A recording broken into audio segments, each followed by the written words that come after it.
কিয়ামতের ময়দানে মুত্তাকিদের অবস্থা কি হবে? সূরা ইউনূসের 62 থেকে 64 নম্বর আয়াতে আল্লাহ বলেন, আলা ইন্না আউলিয়া আল্লাহ লা খাউফুন আলাইহিম ওয়ালা হুম ইয়াহজানুন। শোনো, আল্লাহর ওলি যারা, তাদের কোনো ভয় নাই, তাদের কোনো চিন্তা নাই। এখন আল্লাহর ওলি কারা? সবাই এভাবে খালি বাংলাটা বলেন, বলেন আল্লাহর ওলি কারা, এটা বলেন, আবার বলেন। তো আপনারা মনে করেন কি আল্লাহর ওলি কে? মানে হুজুর যে আপনি, হ্যাঁ, আল্লাহ বলতেছে আল্লাযীনা আমানু ওয়া কানু ইয়াত্তাকুন, যারা ঈমান আনে, তাকওয়া অবলম্বন করে, তারা আল্লাহর ওলি। কোন ব্যবসায়ী যদি সে সঠিক পদ্ধতিতে ব্যবসা করে, মাসালা জেনে কোনো ব্যবসায়ী যদি সঠিক পদ্ধতিতে ব্যবসা করে, কোনো রিক্সা চালক যদি তার ইনকামটা সঠিক পদ্ধতিতে খরচ করে, কোনো গার্মেন্টস শ্রমিক যদি তার ইনকামটা হালাল পদ্ধতিতে আয় করে আর খরচ করে আর নামাজ রোজাগুলা ঠিক রাখে আর গুনাহ থেকে বেঁচে থাকে, সেও আল্লাহর কাছে মুত্তাকি। আমি আপনি না চিনলেও আল্লাহ বলেন ইন্না আকরামাকুম ইনদাল্লাহি আত্তাকুম। তোমাদের মধ্যে আলেম হোক, শাইখুল হাদিস হোক, মুফতি হোক, মুহাদ্দিস হোক, ব্যবসায়ী হোক, কৃষিজীবী, শ্রমিক যারা হোক, তারা যদি আমি আল্লাহকে ভয় করে, সে যেই হোক, আমি আল্লাহ তাকে তাকওয়াবান মুত্তাকি বলে আর আমার কাছে সবচেয়ে সম্মানিত বলে ঘোষণা করলাম।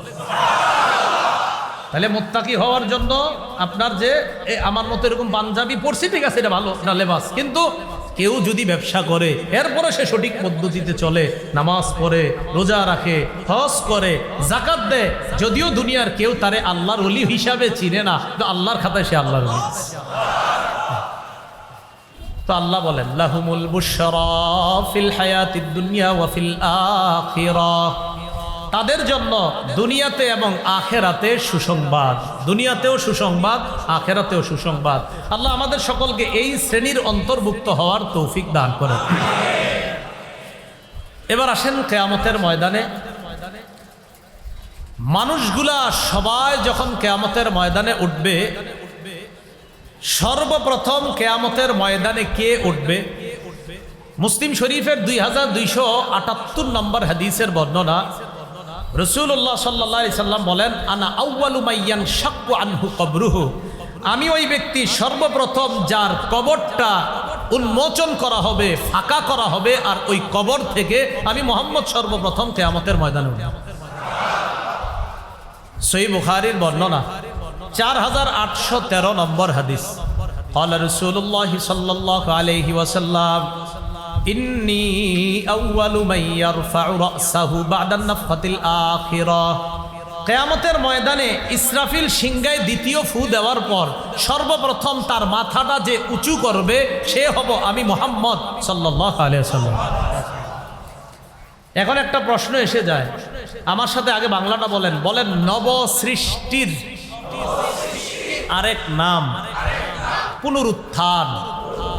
এবার পুরোটা বলেন, নব সৃষ্টির আরেক নাম পুনরুত্থান। পুনরুত্থান কেমনে হবে? আবু দাউদ শরীফের 4743 নম্বর হাদিস, ক্বালা রাসূলুল্লাহ সাল্লাল্লাহু আলাইহি ওয়াসাল্লাম কুল্লু বনি আদামা তাকুলুল আরদু ইল্লা আজাবাজ্জাম, আদম সন্তানের দেহ মাটি খেয়ে ফেলবে, রেঙ্গুরের যে হাড়টা আছে এটা ব্যতীত তার পুরাটা দেহ মাটি খেয়ে ফেলবে, একটা হাড় খাবে না মাটি। আমাকে আপনাকে কবর দেওয়ার পর সব খাইলেও কয়টা হাড় খাবে না? মিনহু খুলিকা, এই হাড় থেকে আমাকে আপনাকে বানানো হয়েছে, এই যে আমরা আছি আমাদেরকে বানানো হয়েছে। ওয়া ফিহি ইউরাক্কাব, ওই হাড় দিয়ে আবার আমাদেরকে এই রূপ দিয়ে সৃষ্টি করে আল্লাহ কিয়ামতের ময়দানে উপস্থিত করবে। এখন আসেন, একদল লোক বলে যে পুনরুত্থান আমরা বিশ্বাস করি না, বলেন নাউজুবিল্লাহ। আপনি একটু সামনে এই দেখেন, ওনার দিকে তাকান, বসেন, ভালো করে শুনেন। আল্লাহ বলেন ওয়া হুয়াল্লাযী ইয়াবদাউল খালকা সুম্মা ইউঈদুহু ওয়া হুয়া আহওয়ানু আলাইহি, আল্লাহ শুরু সৃষ্টি করেন। ওয়া হুয়াল্লাযী ইয়াবদাউল খালকা, সৃষ্টির সূচনা করেন আল্লাহ। বলেন সৃষ্টির সূচনা কে করেন? আল্লাহ। উনি আগে কিছু ছিল? তাহলে ওনারে সূচনা করছে কে? তা এখন ওনার স্যাম্পল আছে না? আচ্ছা, ওনার জন্মের আগে মানে আল্লাহ যখন ওনার মায়ের পেটে ওনাকে দিছে, জন্মের আগে মানে উনি কিছু যখন ছিল না, কোনো স্যাম্পল ছিল? তাহলে স্যাম্পল ছাড়াই তারে বানাইছে কে? তাহলে সৃষ্টির সূচনা কে করেন? তো আল্লাহ বলে সুম্মা ইউঈদু, আবার তার পুনরায় সৃষ্টি আল্লাহ করবেন। না একটু বুঝেন, আবার এই জায়গাটা বুঝেন। আল্লাহ বলেন ওয়া হুয়া আহওয়ানু আলাইহি, বলেন তো যখন ছিল না স্যাম্পল ছাড়াই তারে বানাইছে কে? এখন স্যাম্পল আসেনি, আল্লাহ কয় ওয়া হুয়া আহওয়ানু আলাইহি, এখন তোমারে বানানো তো আরো সহজ। তো যারা আল্লাহ বিশ্বাস করে না এদেরকে বলবেন ভাইয়া আপনি কিছু ছিলেন, তো হে তো মানে আপনার সাথে তেরামি করবে, শেষে বুঝাইবেন আপনি কিচ্ছু ছিলেন না, ওখান থেকে আসছেন, এখন আপনি স্যাম্পল আছেন, আপনি কিছু ছিলেন না, তখন থেকেই যিনি আপনারে বানাইছে এখন তো স্যাম্পল আছেন, এখন আপনাকে বানানো এটা তার কাছে আরো সহজ। সে বলবে কে? আপনি বলবেন যে। সে বলবে কার? আপনি বলবেন তার। সে বলবে কে? আপনি বলবেন যে। এক সময় বলে ফেলবেন তিনি তিনি তিনি যে, আর তিনি তিনি আল্লাহ। ও তো বিশ্বাস করে না, এজন্য ওদের সাথে এইভাবে কথা বলা। কয় কার? আপনি বলবেন তার। বলবে কার? বলবেন যার। আল্লাহ কইলে রাগ হয়ে যায় যারা আল্লাহ বিশ্বাস করে না। এই জন্য বলবেন তুমি তো কিছু ছিল না। কি বলবেন? তুমি তো কিছু ছিল না। এরা এক আজীব কথা। এরে বলবেন সহিহ বুখারীর বর্ণনা 4712 নম্বর হাদিস, কিতাবুত তাফসির, বাবু যুররিয়াত মান হামালনা মা নূহিন ইন্নাহু কানা আবদান শাকুরা। ইমাম বুখারী রাহমাতুল্লাহি আলাইহি এই হাদিসের মধ্যে আনছে বান্দারা যখন কিয়ামতের ময়দানে বিপদে পড়বে সবাই আদম নবীর কাছে যাবে, যাওয়ার পর আদম নবীরে বলবে খলাকাল্লাহু বিয়াদিহি, আল্লাহ আপনারই কুদরতি হাতে বানাইছে, ওয়া নাফাখা ফীকা মির রূহিহি, আপনার মধ্যে তার রূহ ফুঁকে দিয়েছে। রূহ কি? আত্মা, যেটা বুঝি আর কি আমরা, রূহ কি? প্রাণ। তার নাস্তিক যে তারে বলবেন ভাই আপনি বেঁচে আছেন না মরে গেছেন? বলবে বেঁচে আছি। হেৎ মিয়া কি কোন, আমি দেখেন না বেঁচে রয়েছি। কেমনে বেঁচে আছেন? বলবে প্রাণ আছে। ও আচ্ছা আপনার প্রাণ আছে? বলবে হ্যাঁ। দেখান প্রাণটা। এ বলবে প্রাণ কি দেখানো যায়? তো বিশ্বাস করেন নি? হ্যাঁ করি। বলবেন আল্লাহরেও দেখানো যায় না, বিশ্বাস করি। এ দেখেন তো ব্যথা পাইছি নি? হাজি সাহেব ব্যথাটা দেখান তো। কই কই ব্যথাটা কই? হ্যাঁ কারণ তো ব্যথা পাইতেছি, কইটা দেখা যায় না। না তো বিশ্বাস করছি, আরে বিশ্বাস করছি। তাহলে ব্যথা দেখি না বিশ্বাস করি, যিনি এটা বানাইছে তারে কেন বিশ্বাস করবো না? তো কিয়ামতের ময়দানে আমাদেরকে আবার পুনরুত্থান করা হবে। ফিহি রাক্কাব, ওই হাড় দিয়ে আবার বানানো হবে। এই পুনরুত্থান যখন কিয়ামতের ময়দানে হবে, আমাদের পুনরুত্থান, এটা ইসরাফিল সিংহায় ফু দেওয়ার পর তখন আমাদের পুনরুত্থান হবে। পুনরুত্থানটা হবে কিভাবে? সহিহ বুখারীর বর্ণনায় আসছে, কিতাবুর রিকাক কোমল অধ্যায়ের মধ্যে রাসূল সাল্লাল্লাহু আলাইহি ওয়াসাল্লাম বলেন, ইন্নাকুম মাহশুরুনা হুফাতান উরাতান গুরলা, কিয়ামতের ময়দানে তোমাদেরকে উপস্থিত করা হবে, পায়ে জুতা থাকবে না, শরীরের মধ্যে কাপড় থাকবে না, খতনাবিহীন উপস্থিত করা হবে। বুঝেন?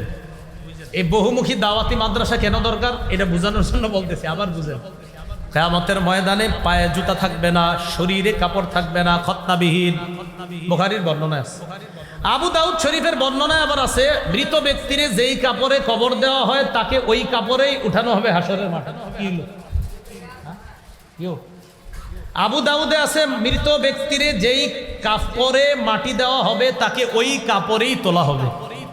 বুখারীতে আছে তোমার শরীরে কোনো কাপড় থাকবে না। আবু দাউদে আছে কবর থেকে যখন বান্দাকে উঠানো হবে শরীরে কাপড় থাকবে। বুখারীতে আছে কাপড় থাকবে না। আবার আপনাকে পকেটে যে মোবাইল আছে, এই মোবাইলেও হাদিসগুলো আছে, যারা আর কি পড়েন। এখন আমার জবাব দেন। হ্যাঁ উস্তাদ তো পকেটে আছে, জবাব দেন। আমি কিন্তু বিরোধী না, পড়েন কিন্তু জবাব দেন। বলেন উস্তাদ লাগবে নি? হ্যাঁ যদি বলেন না লাগবে না তো আমারে বুঝাই দেন, আমি আজকে আপনার ছাত্র, এটা বুঝান আমারে। আবু দাউদের হাদিসে বলতেছে মৃত ব্যক্তিরে ওই কাপড়ে উঠানো হবে যেই কাপড়ে দাফন করা হবে। বুখারীর হাদিসে কয় তোমার শরীরে কোনো কাপড় থাকবে না। তাই কি হইল? এই দুই জিনিস দুই রকম, অথচ রাসূলের দুইটা কথাই সঠিক। সুবহানাল্লাহ। আচ্ছা হুজুর কিভাবে সঠিক হয় দুইটা? একটাতে বলতেছে কাপড় থাকবে, আরেকটা থাকবে না। আবার নবীর দোনোটা কথাই সঠিক। হ্যাঁ এটার জন্য আলেমের প্রয়োজন। এই জন্য তো আপনি যারা আপনারা মাদ্রাসায় পড়েন না, আপনারা কি করবেন? এরকম প্যাচ লাগলে আলেমদের কাছে যেতে হবে। তা আপনাদের জন্যই তো এই মাদ্রাসা করা হয়েছে। হুজুর আমরা তো বিভিন্ন আটকাই যাই জায়গায়, কি করবো? তখন আলেমদের কাছে সমাধান দেওয়ার জন্য যাবেন। এটার জবাব কি? এটার জবাব মনে রাখবেন, কবর থেকে প্রত্যেককে কাপড় দিয়েই উঠানো হবে। কবর থেকে উঠানো হবে যখন সবার শরীরে কাপড় থাকবে, উঠানোর পর কাপড়টা খুলে দেওয়া হবে, এরপর সবাই দৌড়ে কিয়ামতের মাঠে কাপড় ছাড়া উপস্থিত হবে। তাহলে কবর থেকে উঠবে কাপড় সহ, এরপরে কাপড় খোলা হবে, এরপর কাপড় ছাড়া সবাই হাসরের মাঠে গিয়ে উপস্থিত হবে। তাহলে দুই হাদিস মিলে গেল। নবী বলছে হাসরের মাঠে আসবা কেমনে? কবর থেকে কাপড় দিয়েই উঠবা, উঠার পর তোমার কাপড় খুলে ফেলা হবে, এরপর কাপড় থাকবে না। এটা হলো বুখারীর হাদিস। আর কাপড় থাকবে আবু দাউদের হাদিস। তাহলে কাপড় থাকবে সম্পর্ক কবর থেকে উঠার সাথে, উঠার পর কাপড় খোলা হবে, তখন আবার হাদিস বুখারীর। সর্বপ্রথম কারে কাপড় পরানো হবে? ইন্না আউয়ালাল খালাইকি ইউকসা ইয়াউমাল কিয়ামাতি ইব্রাহিম আলাইহিস সালাতু ওয়াস সালাম। কিয়ামতের ময়দানে সর্বপ্রথম ইব্রাহিম আলাইহিস সালাতু ওয়াস সালামকে কাপড় পরিধান করানো হবে। কোন নবীকে? ক্বালা রাসূলুল্লাহ সাল্লাল্লাহু আলাইহি ওয়াসাল্লাম আউয়ালু মান ইউকসা ইয়াউমাল কিয়ামাতি ইব্রাহিম আলাইহিস সালাতু ওয়াস সালাম। কিয়ামতের ময়দানে সর্বপ্রথম যাকে কাপড় পরিধান করানো হবে তিনি ইব্রাহিম। ইউকসা হুল্লাতাম মিনাল জান্নাহ, জান্নাতের কাপড় এনে তাকে পরানো হবে। সুম্মা ইউক্তাবি ওয়া উকসা হুল্লাতাম মিনাল জান্নাহ। নবী বলেন এরপর আমার কাছে কাপড় আনা হবে, আর পর আমাকে জান্নাতি পোশাক পরিধান করানো হবে। আম্মা জান আয়েশা সিদ্দিকা রাসূল সাল্লাল্লাহু আলাইহি সাল্লামের বলেন, হুজুর এইভাবে কাপড় না থাকলে মানুষ লজ্জা পাবে না? নবীজিরে প্রশ্ন করছে। রাসূল সাল্লাল্লাহু আলাইহি সাল্লাম জবাব দিলেন, আয়েশা ওই দিনের বিষয়টা তুমি যা ধারণা করতেছো এর চেয়ে আরো ভয়ঙ্কর। এর মানে কি? আয়েশা তোমার তো মাথায় আসছে হুজুর কাপড় না থাকলে কেমন দেখা যাবে। আরে সেদিন কার কাপড় পরনে কাপড় আছে না নাই এটাই তো কারো মাথায় আসবে না। সূরা আবাসা 37 নম্বর আয়াতে আল্লাহ বলেন, লিকুল্লি ইমরিইম মিনহুম ইয়াউমা ইযিন শা'নু ইউগনি। প্রত্যেকের একটা পেরেশানির অবস্থা হবে, যেই অবস্থা তাকে পেরেশান করে রাখবে।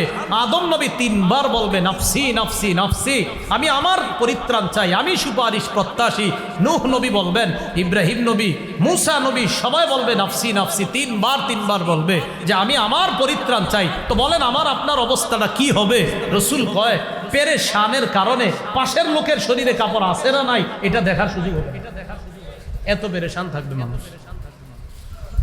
তো কিয়ামতের ময়দানে মানুষগুলা উঠার পর এরপর বিচার ব্যবস্থা শুরু হয়ে যাবে। তো বলছিলাম কিয়ামতের ময়দানে 3 শ্রেণী। কাফেরদের একটা অবস্থা হবে, গুনাহগার ইমানদারদের একটা অবস্থা হবে, মুত্তাকিদের একটা অবস্থা হবে। মুত্তাকিদের পেরেশান হবে না, ভয় থাকবে না, আল্লাহ তাদেরকে নিরাপদে জান্নাতে পৌঁছায় দিবেন। আর এক হাদিসের মধ্যে তো আসি রাসূল সাল্লাল্লাহু আলাইহি সাল্লাম বলেন, সহিহ বুখারী 6573 নম্বর হাদিস, আল্লাহ বলবে আদখিল মিন উম্মাতিকা মান লা হিসাব আলাইহিম। হাবিব আপনার উম্মতের একদলকে জান্নাতে প্রবেশ করায়া দেন যাদের কোনো হিসাব হবে না। আজকে থেকে 3টা গুণ অর্জন করবেন। কয়টা? সহিহ বুখারীর বর্ণনায় রাসূল সাল্লাল্লাহু আলাইহি সাল্লাম বলেন, ইয়াদখুলু মিন উম্মতি আল জান্নাহ 70 আলফান। আমার উম্মতের 70,000 হিসাব ছাড়া জান্নাতে যাবে। হুমুল্লাযীনা লা ইস্তারকুনা, 1 নম্বর যারা গায়রুল্লাহর নামে ঝাড়ফুঁক করে না, গায়রুল্লাহর নামে ঝাড়ফুঁক করে না, আল্লাহ ছাড়া অন্য কারো নামে ঝাড়ফুঁক করে না। 2 নম্বর ওয়ালা ইয়াক্তাবুনা, যারা শুভ অশুভ লক্ষণ নির্ধারণ করে না। এই যে মাথায় লাগছে না? সকালবেলা ঘর থেকে বাইরে হওয়ার সময় দরজা লাগলে কয় ইস রে আজকে দরজায় বাড়ি খেয়েছি, দিনটা খারাপ যাইব। একজনের চেহারা দেখা কয় তোর চেহারা দেখছি হইছে আজকে দিন কেমন যাইব। এইগুলা শুভ অশুভ লক্ষণ নির্ধারণ করা, এই কাজ করেন না। এটাও 2। 3 নাম্বার ওয়া আলা রাব্বিহিম ইয়াতাওয়াক্কালুন, যারা আল্লাহর উপর ভরসা করবে। এই 3 গুণওয়ালা মানুষ হিসাব ছাড়া জান্নাতে যাবে। আবার এই 3 গুণ অর্জন করে নামাজ ছেড়ে দিন নাকি? না না, সব ঠিক রাইখা এইগুলো আমাদের মধ্যে থাকতে হবে।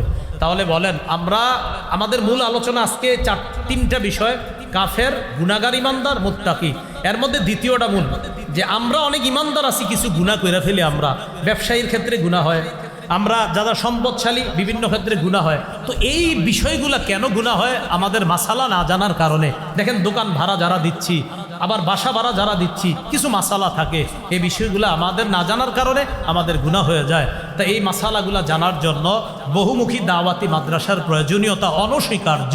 এই জন্য এই মাদ্রাসাটার জন্য আমরা সবাই দোয়া করব, আমরা সবাই পরামর্শ দিব, মেধা শ্রম এবং আমরা ছাত্র হয়ে ইনশাআল্লাহ এই মাদ্রাসায় আমরাও সবক গ্রহণ করব। কি বলেন?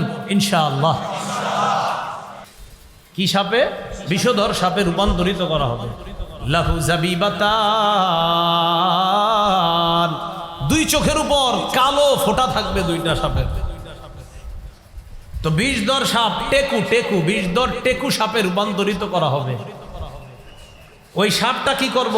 ইয়াখুযু বিশিদকাইন, সাপ যাকাত যে আদায় করে না তার দুই চোয়ালের মধ্যে এইভাবে কামড় দিয়ে ধরবে।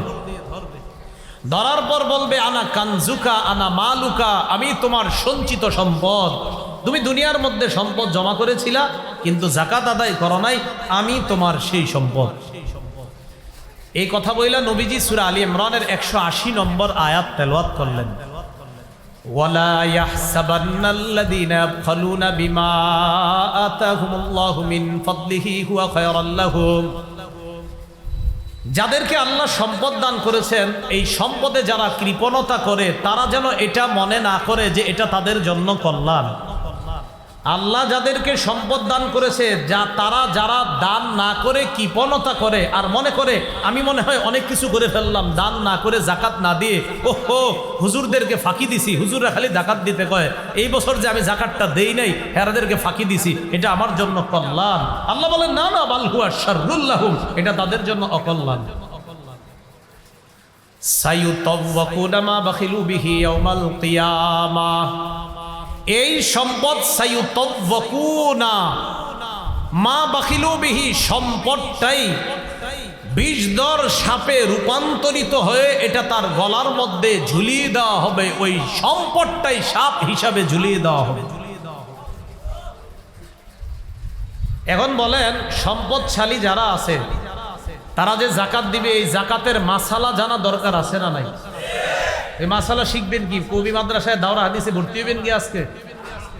হ্যাঁ, এখন আপনাদের যারা এনে বয়স্ক গার্মেন্টসের আছেন, বড় বড় অনেকে আছেন, বা আমার পাশে আছে হাজী আব্দুর রাজ্জাক সাহেব, উনি কি এখন মাদ্রাসায় গিয়ে মেশকাত দাওরায় ভর্তি হইব? অনেকে আছে। ওনারা কি করবে? ওনাদের জন্যই এই বহুমুখী দাওয়াতি মাদ্রাসা।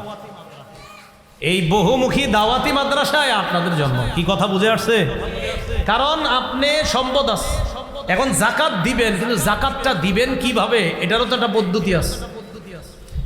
আপনি যে যাকাত আদায় করলেন, যাকাত আদায় করাটাও সঠিক হলো কিনা, অনেকে আমরা যাকাত আদায় করি কিন্তু আমার যাকাত আদায়টা সঠিক হলো কিনা এটা আপনার জানতে হবে।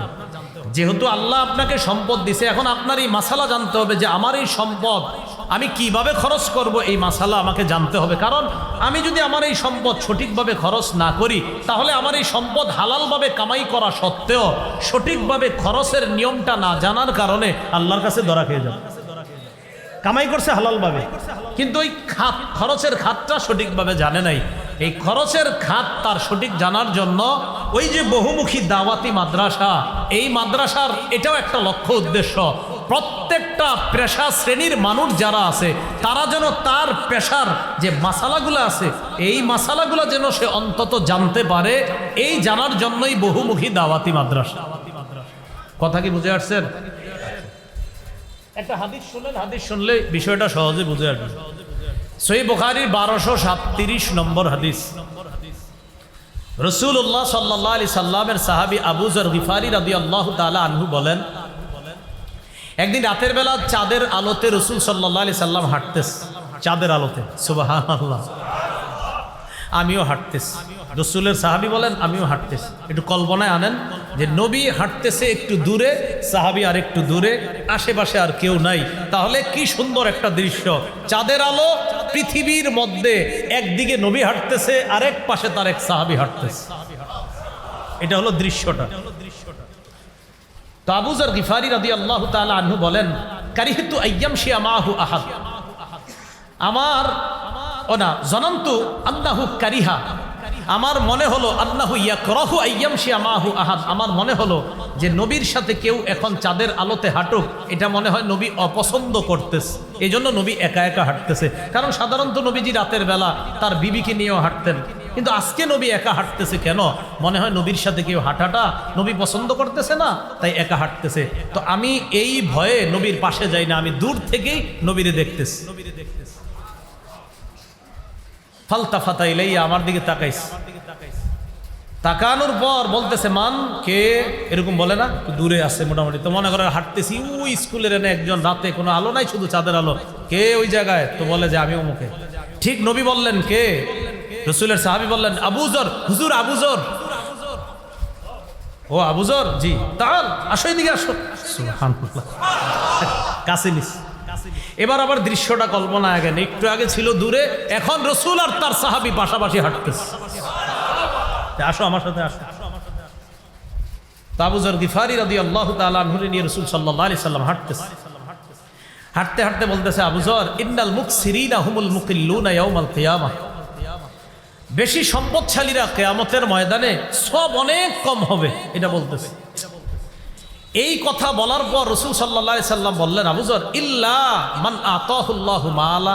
তবে আবু যর, আল্লাহ যারে সম্পদ দিছে দেওয়ার পর ওই লোক যদি সম্পদের খরচের খাতটা সঠিকভাবে শিক্ষা করে, করার পর যদি সে ডানে বামে সঠিকভাবে তার সম্পদটা খরচ করে, সে আবার কিন্তু দুনিয়াতে যেমন বেশি সম্পদওয়ালা, আখেরাতেও বেশি সওয়াবওয়ালার অধিকারী হয়ে যাবে।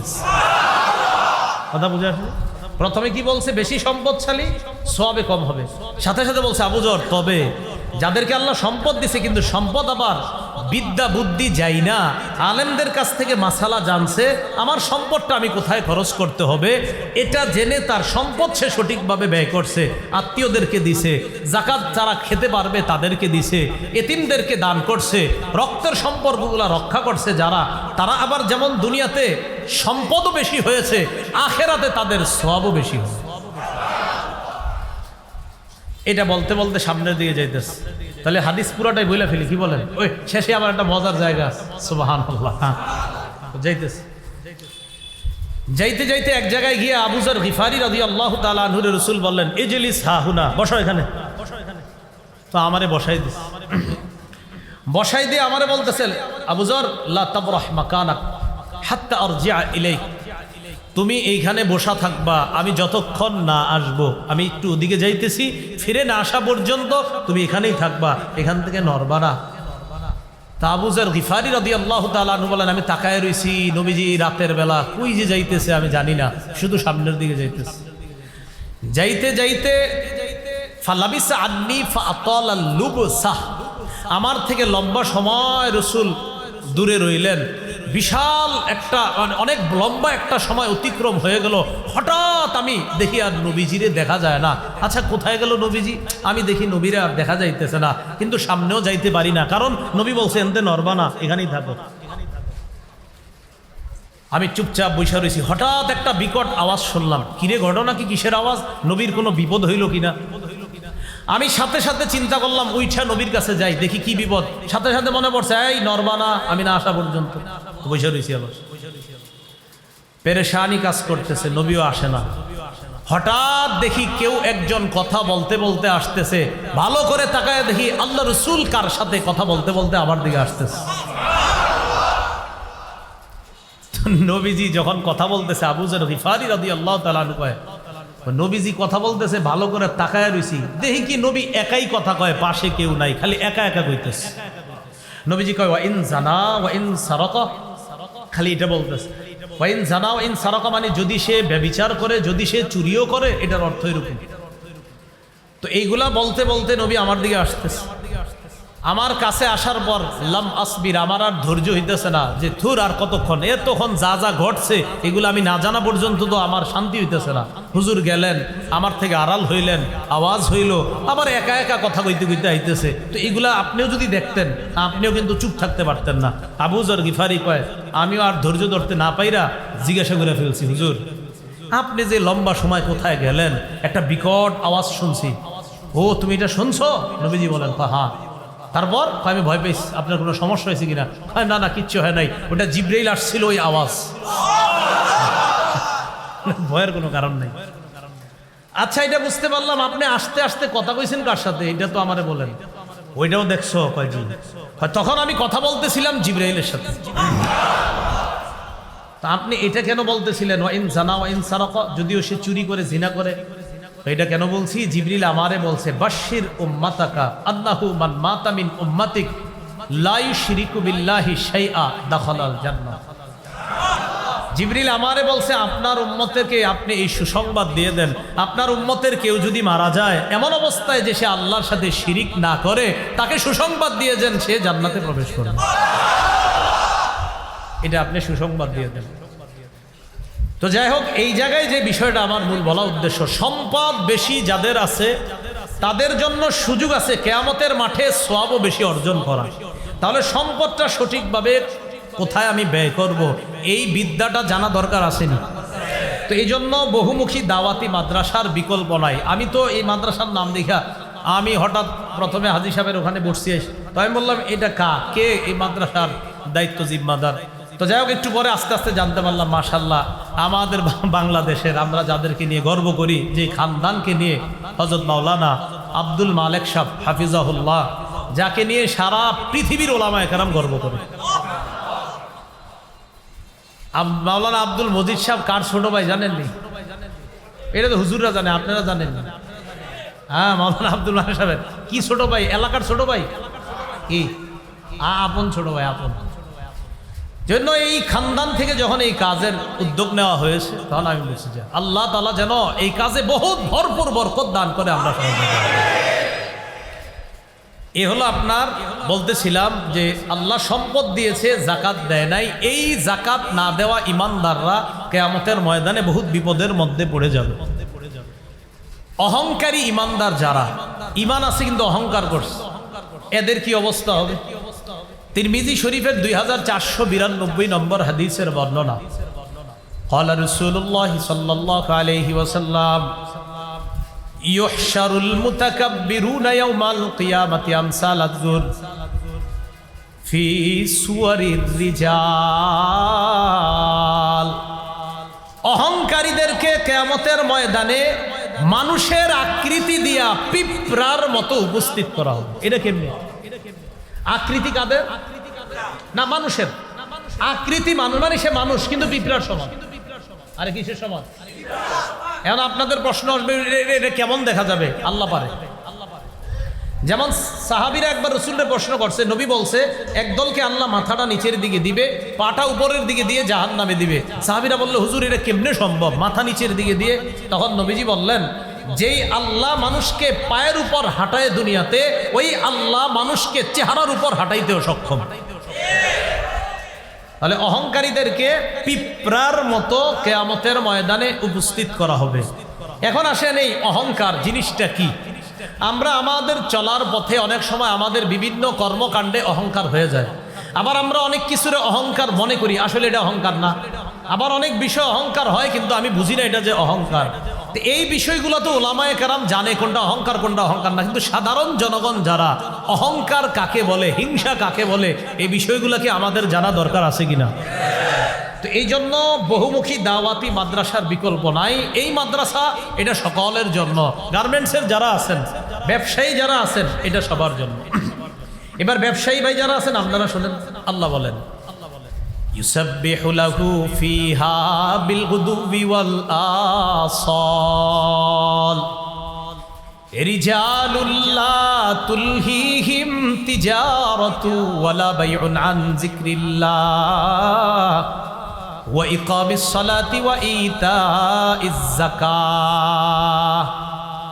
আল্লাহ মসজিদের প্রশংসা করে তখন আল্লাহ আলোচনা করেন এই মসজিদগুলোর মধ্যে এমন একদল মানুষ আল্লাহর তাসবিহ পাঠ করে, রিজালুল্লাহ তুলহিহিম তিজারাতু ওয়ালা বাইউন আন যিকরিল্লাহ।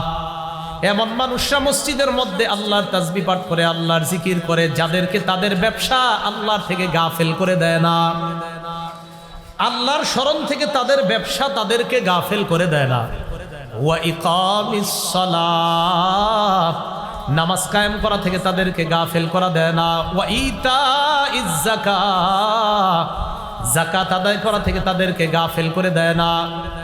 মুয়াজ্জিন সাহেব মসজিদের মধ্যে ইকামত দেয়, কদ কামাতিস সালাহ, কদ কামাতিস সালাহ। আপনার দোকানের শাটার খোলা, 10 জন কাস্টমার আসছে, আসার পর কয় তাড়াতাড়ি সম্পদ দেন, কিছু নিমো, এই নিমো, 5000 টাকার সদায় নিমো।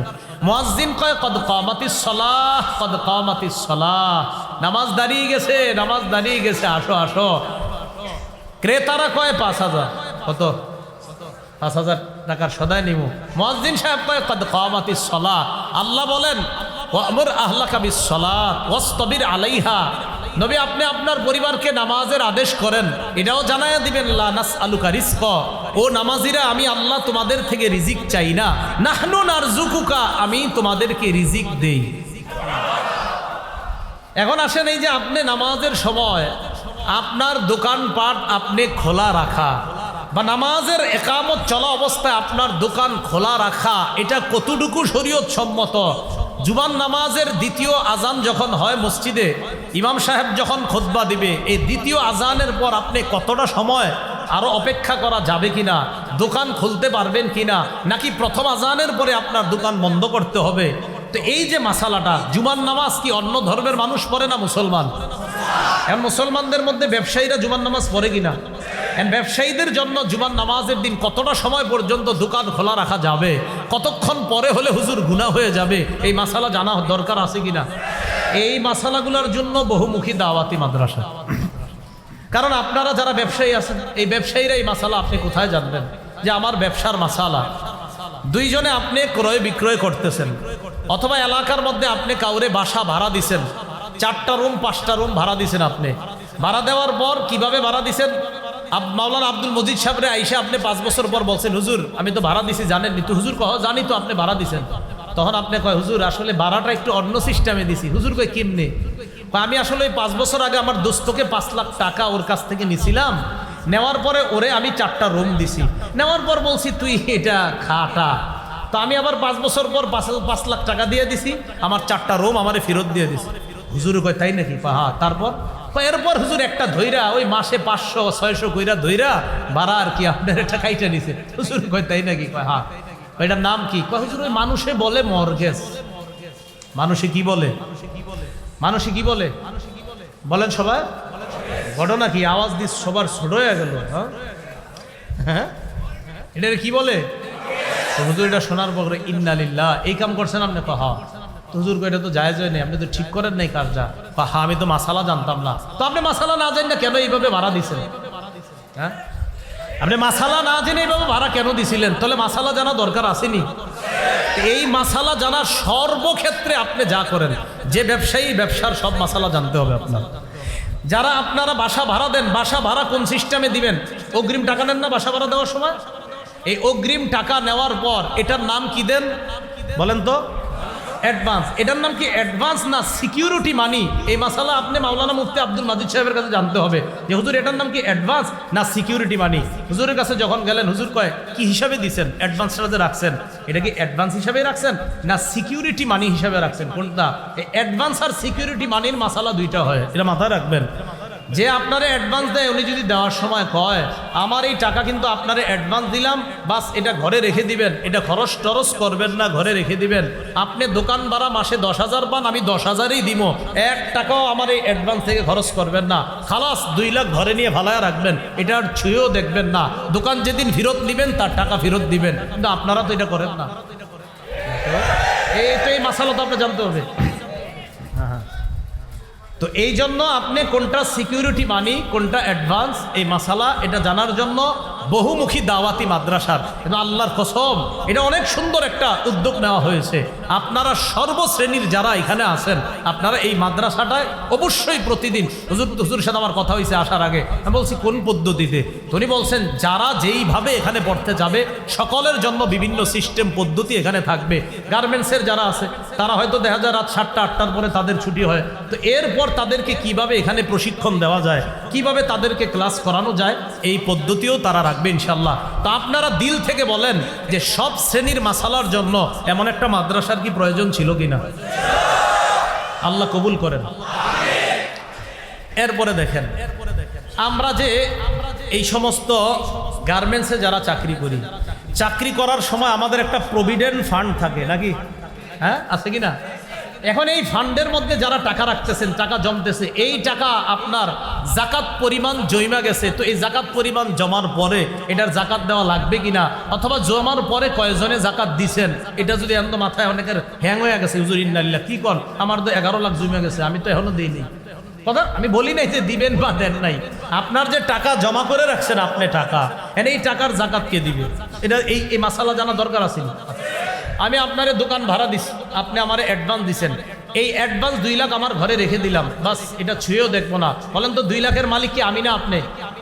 বলেন, দোকান যে নিছে, তাহলে আমি আপনারে দোকানটা ভাড়া দিছি, তাহলে যে দোকান নিল 2 লাখ আমার কাছে অ্যাডভান্স রাখলো, 2 লাখের মালিক আমি না দোকান যে ভাড়া নিছে সে?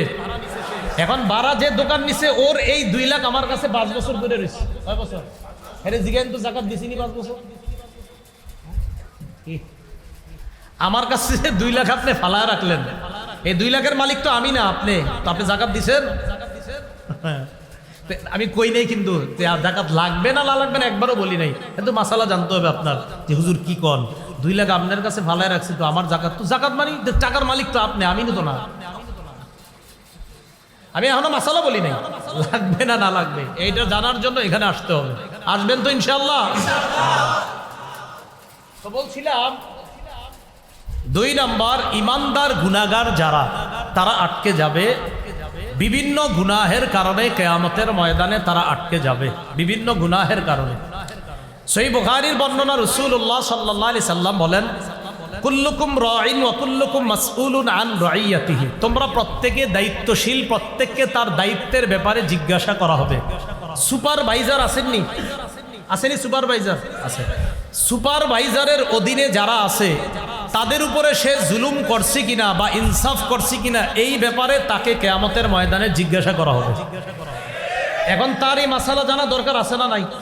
এইটার জন্য এই বহুমুখী দাওয়াতি মাদ্রাসায় আসতে হবে। গার্মেন্টসের মালিক যিনি, তিনি তাদের বেতনগুলা ঘাম শুকানোর আগে, যাই হোক ঘাম শুকানোর আগে তো আর কিভাবে সম্ভব, মাস শেষে তাদের বেতনগুলো সঠিকভাবে দেয় কিনা, এই মাসালা জানার দরকার আছে কিনা। তো এই জন্য মনে রাখবেন, কিয়ামতের ময়দানে ইমানদার হওয়ার সত্ত্বেও অনেক মুমিনরা আটকায়া যাবে বিভিন্ন অপরাধের কারণে। আল্লাহ আমাদেরকে হেফাজত করেন। 3 নাম্বার, মুত্তাকি।